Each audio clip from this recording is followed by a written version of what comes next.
The Jack in the Box Rises was released in 2024. This is directed by Lawrence Fowler. It's also written by Fowler and Geoff Fowler. And we have a cast including Isabella Colby Browne, Nicholas Anscombe, and various others. And I will say, I didn't mind it, but it is the weakest of the three Jack in the Box films. I think the narrative, while different to the others, and I'll talk about that in a moment, it definitely wasn't the most engaging, and I don't think the horror elements were as strong as the previous films. But let's say this was the first Jack in the Box film I'd seen. You can watch them in any order. I feel like maybe watching them in order of release is probably the best, but if you wanted to watch this one for whatever reason and you hadn't seen the previous, you definitely would be able to follow it. This one takes place in a school, which I thought was quite different. The setting works quite well. And of course, the Jack in the Box, well, he has risen and he's demonic and everybody's in danger.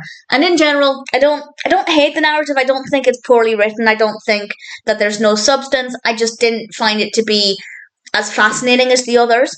And then coupling that with the fact that I don't think the horror elements were as strong, it just meant for me it wasn't a thrilling experience. That's not to say it's not scary at all. There are some horror aspects that do work quite well, but compared with the previous ones, it just certainly wasn't as strong. So if you didn't find the other ones scary, I doubt you would with this one as well.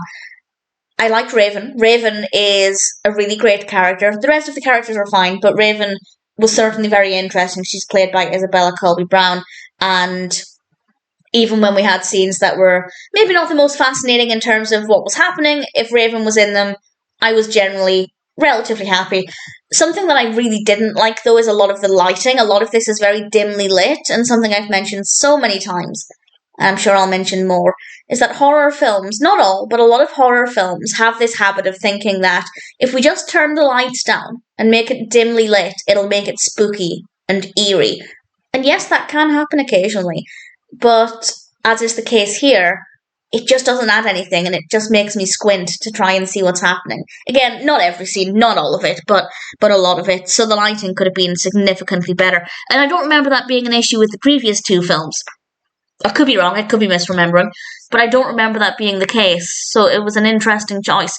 In general, though, if you liked the previous films, I'd say the Jack in the Box Rises is worth watching to continue the story with the Jack in the Box. If you didn't like the previous two films, you might like this one, because obviously we do have a different setting and things. It is a little different, but I feel like it's unlikely that you'd like it if you didn't like the previous two films.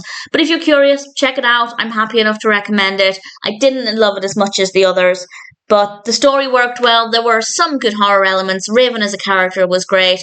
The Jack in the Box Rises may not be as good as the others, but it wasn't a terrible experience.